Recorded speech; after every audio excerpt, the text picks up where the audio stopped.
संपूर्ण भारत सुन रहा है और इससे लाभान्वित हो रहा है, क्योंकि भगवान की जो पवित्र वाणी है सर्व कल्याणकारी है।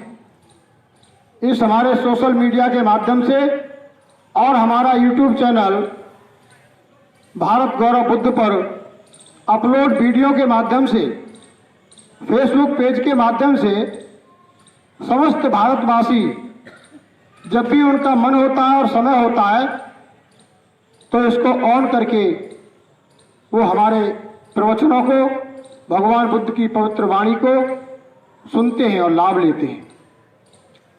धम्म बंधुओं, भगवान बुद्ध बहुत ही असाधारण संसार के महापुरुष थे। भगवान बुद्ध ने अपने समय पर लगभग 250 साल पहले भारत में किस तरीके की सामाजिक व्यवस्था थी, संरचनाएं थी, समस्याएं थी, उन पर प्रकाश डाला है। और अभी तक हम भगवान बुद्ध द्वारा उस समय की जो हालात थे उन्हीं को वाचन कर रहे हैं। क्या सामाजिक संरचना थी, क्या सामाजिक संरचनाएं थी, क्या धार्मिक ग्रंथों में व्यवस्था थी, उसी को वाचन कर रहे हैं। और हम अभी तक इस निष्कर्ष पर पहुंचे हैं कि भगवान बुद्ध भारत के प्रथम महापुरुष थे जिन्होंने सामाजिक असमानता की व्यवस्था के विरुद्ध संघर्ष किया। समाज में जो कुरीतियां व्याप्त थी, जो अंधविश्वास और पाखंड व्याप्त था, छुआछूत असमानता जो थी, उस सबके विरुद्ध अगर प्रथम कोई भारतीय नागरिक, भारतीय महापुरुष का नाम आता है तो भगवान बुद्ध का नाम आता है। भगवान बुद्ध प्रथम महापुरुष थे जिन्होंने अन्याय अत्याचार के खिलाफ विद्रोह किया, आवाज बुलंद की।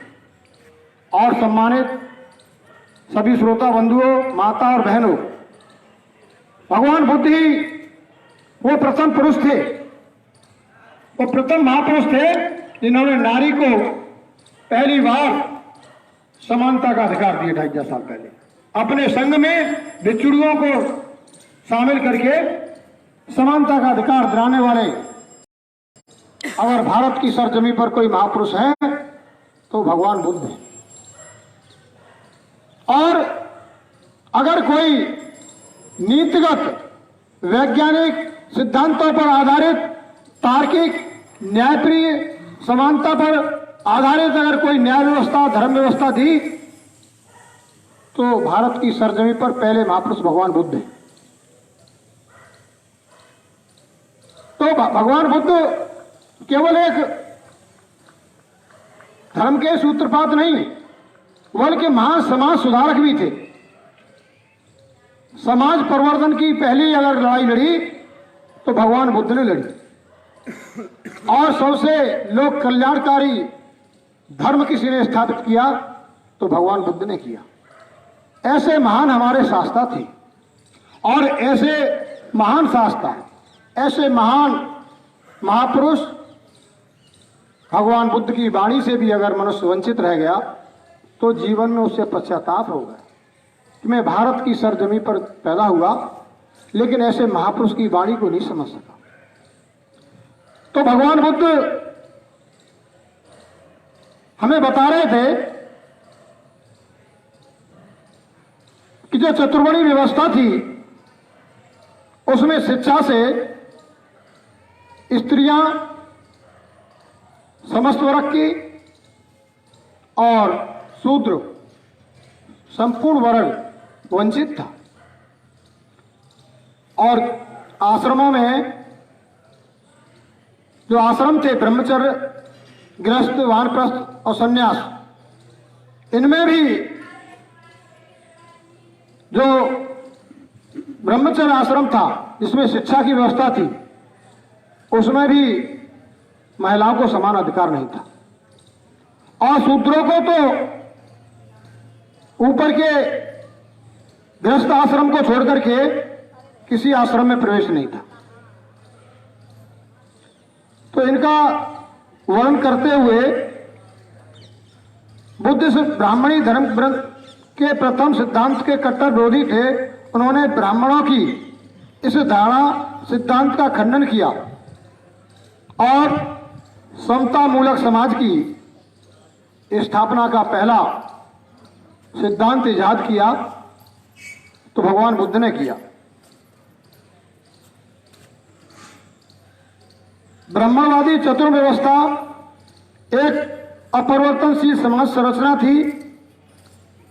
उसको भी तिलांजलि देते हुए जो संघर्ष को जन्म देती थी, भगवान बुद्ध ने उस व्यवस्था के खिलाफ भी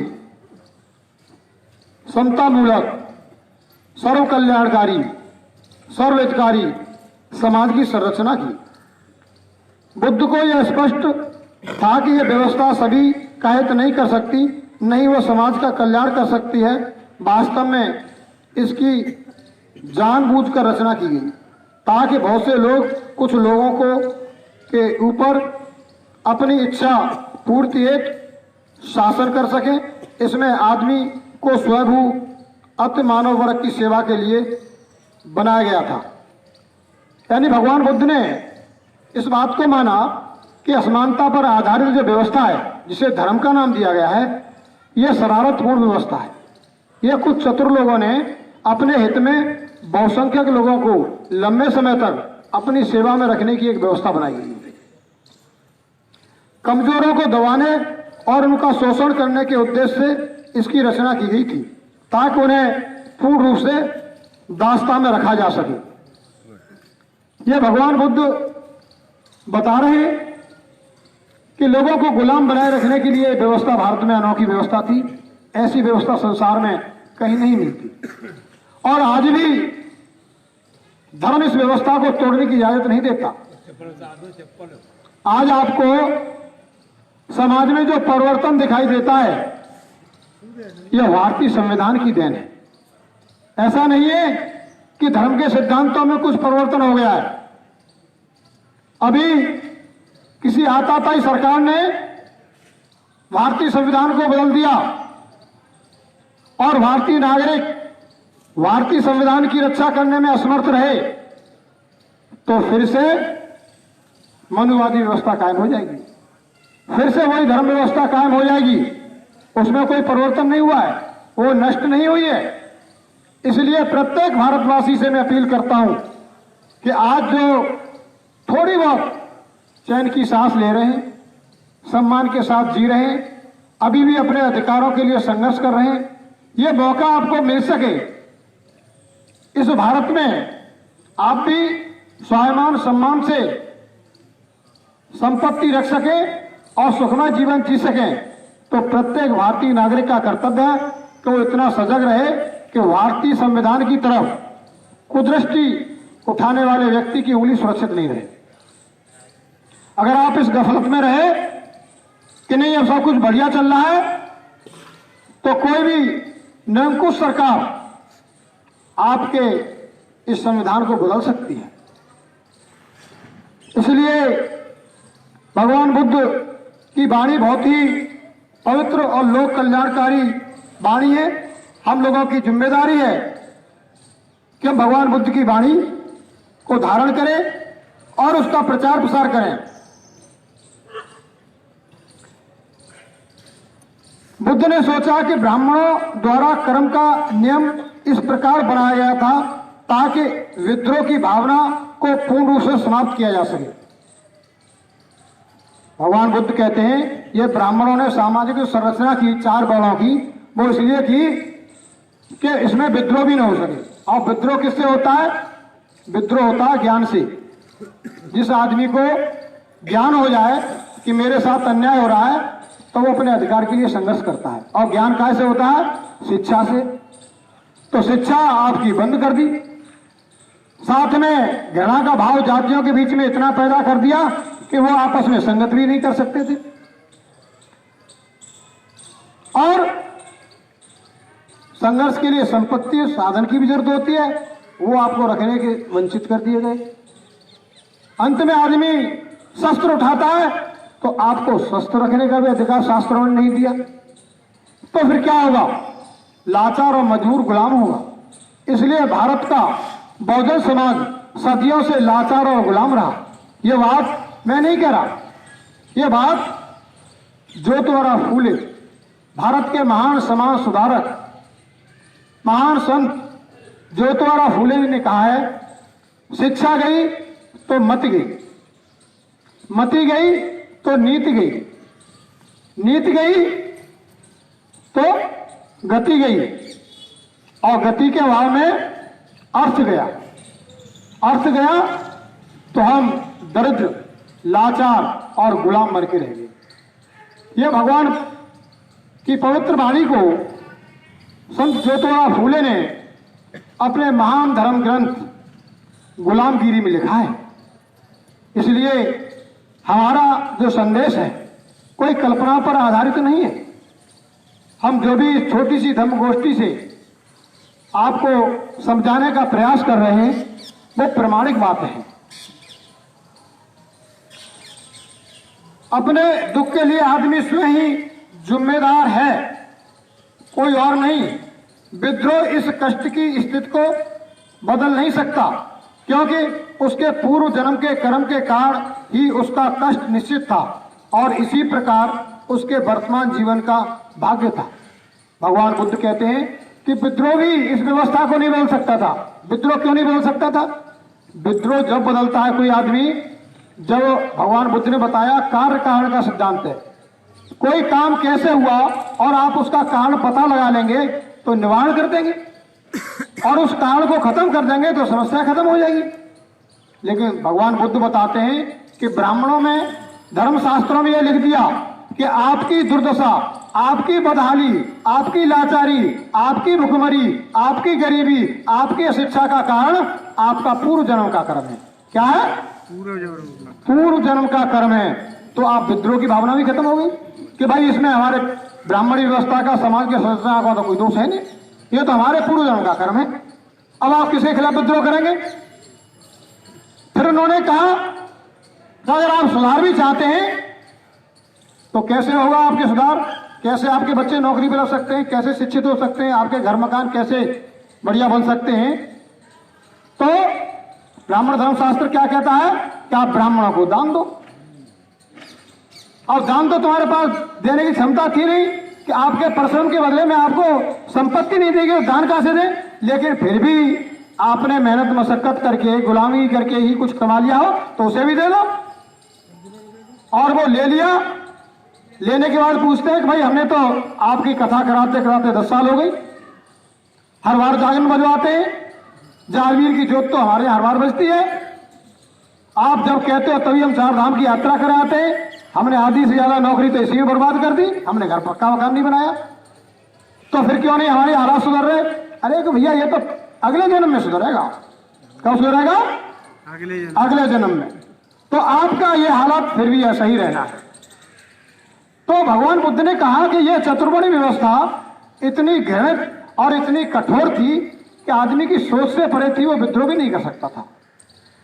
इसलिए धर्म बंधुओं, आज बहुत सारे पढ़े लिखे लोग तर्क देते हैं कि आज हमारी जो नौकरी लगी है, हम जो पढ़े हैं, हमारे बच्चे जो पढ़ रहे हैं, वो हमारे भाग्य की देन है, वो हमारे भाग्य की देन है, हमारे परिश्रम की देन है, या हमारे ऊपर किसी भाग्य भगवान कृपा की देन है। लेकिन ये भूल जाते हैं भाग्य आज से 2.5 साल पहले नहीं मरा था, 2.5 साल पहले भी था। वो बता दें कि भारत में 1919 से पहले कितने ग्रेजुएट थे? ज्यादा लंबी बात नहीं है, अभी 100 वर्ष पुरानी। अभी 100 वर्ष पहले की पूछना चाहता हूं कि 100 वर्ष पहले कोई पढ़ा लिखा नौकरी वाला बता दे जो आज घमंड करता, भाग्य करता कि तुम्हारे बाप दादे पढ़े लिखे क्यों नहीं थे? क्या स्कूल नहीं थे? जब हिंदू धर्मशास्त्रों में कहा जाता है कि वेद आज और अनाज है, तो क्या वो अशिक्षित आदमियों ने लिख दी? शिक्षा तो जब भी थी, बाली तो जब भी पढ़े लिखे थे, रामायण लिखते थे, वेद व्यास भी पढ़े लिखे थे, तभी तो वेद लिख दिया। तो फिर तुम्हारे बाप दादे क्यों पढ़े लिखे नहीं थे? तुम्हारा भाग्य उस समय कहां चला गया था? क्या उस समय का हमारे पूर्वज निष्क्रिय थे? ना, परिश्रमी नहीं थे। आपके भाग्य को धर्म के नाम पर ब्राह्मणी शास्त्रों ने वंचित किया था हिंदुओं।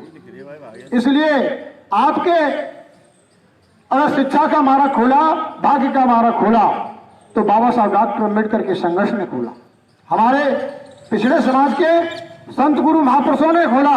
भारत में अगर सबसे पहला शूद्रों के लिए 1849 में 48 में अगर कोई स्कूल खोला गया तो महात्मा ज्योतिराव फूले थे, जिन्होंने पहली बार शूद्रों के लिए स्कूल खोला। कितने लोग ज्योतिराव फूले को जानते हैं? जिसने पहला स्कूल खोला उसको स्मरण नहीं करते। अरे आप पढ़ के देखिए उनके महान धर्म ग्रंथ गुलामगिरी को, आपको पता लग जाएगा कि उस समय के हालात क्या थे और आपके भाग्य में आज आपको परिवर्तन दिखाई देता है तो धीमे धीमे कैसे हुआ है। तो सम्मानित उपासकों, भगवान बुद्ध आगे बताते हैं, शूद्र और स्त्रियों के दो वर्गों की मानवता को ब्राह्मणवाद ने बुरी तरह से विकलांग कर दिया था और उनमें इस व्यवस्था के विरुद्ध विद्रोह करने की शक्ति नहीं रही थी। स्त्रियां तो बेचारी एकदम हो गई दासी, बोले हम तो पैदा ही इसलिए हुए कि आदमी की सेवा करनी है। और उनके लिए तो व्यवस्था थी कि आदमी अगर अपने व्यसनों से, अपने दुष्कर्मों से भी मर जाए और वो स्वस्थ है, सही है, फिर भी बेचारी को मरना है। वो प्रथा क्या थी? सती प्रथा, जिंदा जलना है। सती प्रथा थी। बेचारी औरत कितनी भी स्वस्थ हो, कितनी पतिव्रता हो, कितनी भी शर्मशील हो, योग्य हो, और अगर आदमी कुकर्मी है, व्यसनी है, अपने कर्म दंडों से मरा है, तब भी उसके साथ में बेगुनाह औरत को भी जलाने की व्यवस्था थी। और उसने कि भैया हम तो पैदा ही इसलिए हुए। तो महिलाओं का तो पूरा स्वाभिमान नष्ट कर दिया इस व्यवस्था ने। भगवान बुद्ध बताते हैं, उन्हें ज्ञान प्राप्त करने के अधिकार से वंचित कर दिया। परिणाम स्वरूप उन पर थोपी के अज्ञानता के कारण वे यह नहीं समझ पाए कि उनकी यह निम्न स्तर की हालात कैसे हुई। वे जान नहीं पाए कि ब्राह्मणवाद ने उनके जीवन को किस प्रकार पूर्णतः महत्वहीन कर दिया है। ब्राह्मणवाद के विरुद्ध विद्रोह करने के बजाय वे ब्राह्मणवाद के भक्त और समर्थक बन गए। यानी इतनी अज्ञानता गहरे में चली गई कि आज भी यह चेतना नहीं आ पाई पूर्व से कि हम किसकी वजह से गुलाम हैं, हमारी बदहाली के लिए कौन जिम्मेदार है, बल्कि उसके भक्त हो गए। और हमारी माता बहना तो पूर्व से ब्राह्मणवाद की भक्त है।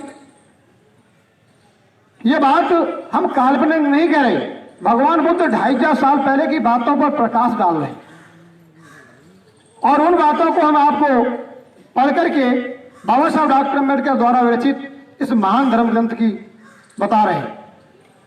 ब्राह्मणवाद के अधीन शूद्र, स्वार्थी ब्राह्मणों, शक्तिशाली तथा घातक क्षत्रियों और धनी वैश्यों के षड्यंत्र के असहाय शिकार होकर रह गए, क्योंकि क्षत्रिय सशक्तिशाली था, शस्त्र संपत्ति युक्त था, उसे खिलाफ विद्रोह कौन करता? क्योंकि इसमें परिवर्तन हो सकता था। बुद्ध जानते थे कि ईश्वर की बनाई हुई सामाजिक व्यवस्था बताई जाती है, इसलिए इसमें परिवर्तन नहीं हो सकता, इसे केवल समाप्ति किया जा सकता है। भगवान बुद्ध ने अपने उस समय के जो अनुयायी थे उनको धर्मोपदेश देते हुए बताते हैं, क्योंकि लोगों के दिमाग में सवाल होता है कि हम हिंदू धर्म को क्यों त्याग दें। तो मैं इस बात से ये बताना चाहता हूं कि भगवान बुद्ध ने भी ऐसे ही नहीं त्याग दिया। डॉक्टर अम्बेडकर भी हम आप लोगों से विद्वान और समझदार थे, क्यों त्याग दिया? वो हालात बता रहे हैं वो। और भगवान बुद्ध 2500 साल पहले अपने अनुयायियों को बता रहे हैं कि इस व्यवस्था में परिवर्तन तो किया जा सकता था, लेकिन परिवर्तन क्यों नहीं हुआ और क्यों नहीं आदमी इसके खिलाफ विद्रोह को तैयार हुए? उन्होंने कहा कि यह संरचना जो भगवान ने बनाई है, ईश्वर ने बनाई है। किसने बनाई है? ईश्वर ने बनाई है। और आप ईश्वर की व्यवस्था को परिवर्तन करने की बात सोच रहे हैं, आप ईश्वर को चैलेंज कर रहे हैं, तो तुम्हारा सर्वनाश हो जाएगा। तो फिर महिला और आदमी क्या कहता है? नहीं भैया, ये व्यवस्था है, कम से कम जिंदे तो रहे, अगर हमने ईश्वर की बनाई व्यवस्था को छेड़ा तो सर्वनाश हो जाएगा, इसलिए हम शूद्र हैं तो शूद्र बने रहे, बदहाल है तो बदहाल बने रहे। तो भगवान बुद्ध ने उसका क्या तोड़ बताया, क्या निष्कर्ष बताया कि जिस व्यवस्था को बदला नहीं जा सकता उस व्यवस्था को त्यागा जा सकता है। क्या किया जा सकता है? छोड़ा जा सकता है, त्यागा जा सकता है। इसलिए अपना मार्ग अलग बता लो। भाई जो ब्राह्मणी व्यवस्था में जीना चाहते हैं वो जिए, हमें कोई ऐतराज नहीं। वो आज भी मां से गुलाम रहना चाहते हैं, रहे। जिन्होंने भगवान बुद्ध की बात को माना उनका कल्याण हुआ और 1000 वर्ष तक इस देश में शासक रहे, भारत का नाम रोशन किया, भारत को सोने की चिड़िया कहलवाया, विश्व गुरु का दर्जा हासिल किया।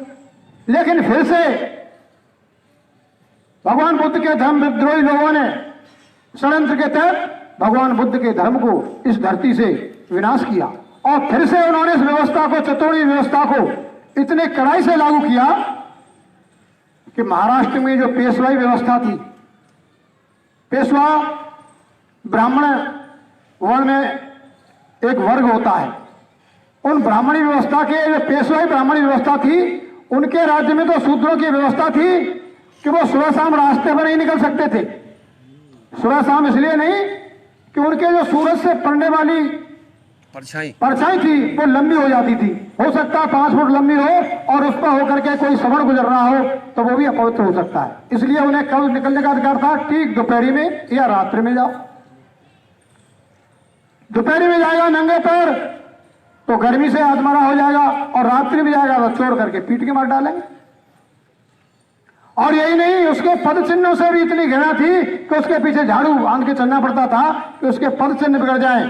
अगर उसके पद भी बन गए धूल पर और उस पर भी अगर किसी ब्राह्मण का पैर पड़ गया तो पवित्र हो जाएगा, इसलिए उसे झाड़ू बांध के चलना पड़ता था। और भले ही बुजुर्ग हो, बीमार हो, खांसी खुर्रा हो गया तो थूकेगा तो थूक से जमीन पवित्र हो जाएगी, इसलिए गले में हाड़ी बांध दी। यह व्यवस्था किसकी व्यवस्था थी? यह ज्यादा पुरानी नहीं है, 150 साल पुरानी है। ये ब्रिटिश हुकूमत के समय की बात बता रहा हूं। और इस व्यवस्था धर्म के अनुकूल थी, तो वो धर्म की व्यवस्था अभी परिवर्तित नहीं हुई है, नष्ट नहीं हुई है। इसलिए 250 साल पहले भगवान बुद्ध ने जो कहा था कि जो व्यवस्था बदल नहीं सकती, ईश्वरीय व्यवस्था है, उसे त्यागा जा सकता है। भगवान बुद्ध की बात को ही पुनः बाबा साहब डॉक्टर अम्बेडकर ने कहा।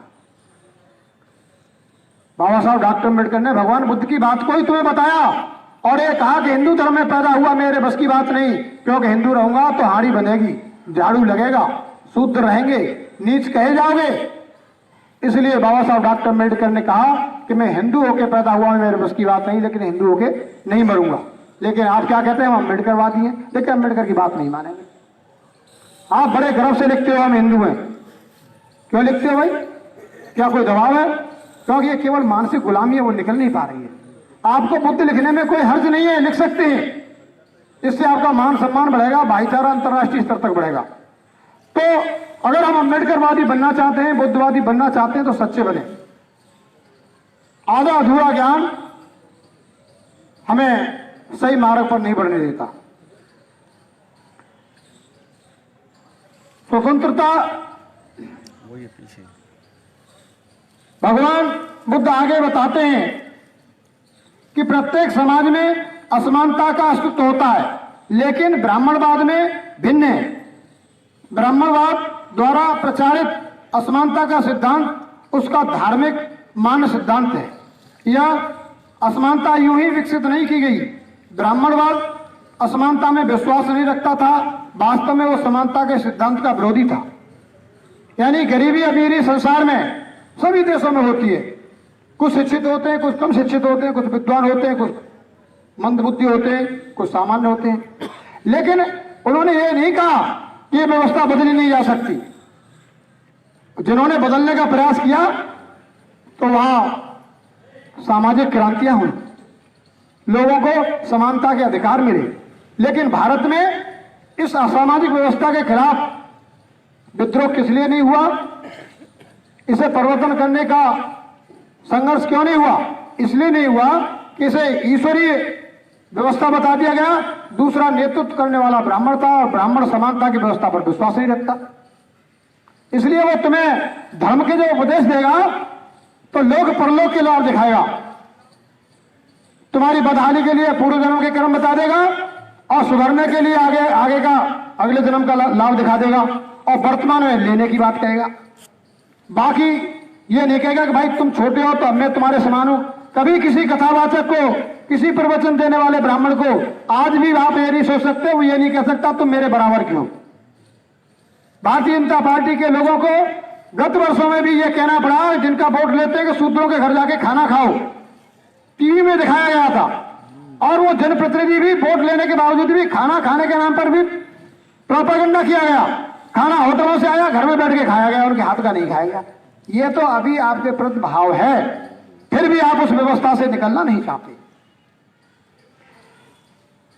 ब्राह्मणवाद के केवल असमानता से ही संतुष्ट नहीं था, ब्राह्मणवाद के प्राण आत्मा के क्रमिक असमानता में भी वैसे हुए थे। बुद्ध ने सोचा, समन्वय तथा मैत्री की भावना उत्पन्न करने के बजाय यह क्रमिक असमानता समाज में आरोही नीचे से ऊपर की ओर क्रमिक घृणा की भावना पैदा कर देगी। इसी तरह दूसरी ओर अवरोही और नीचे की ओर अवज्ञा तिरस्कार की भावना पैदा कर देगी।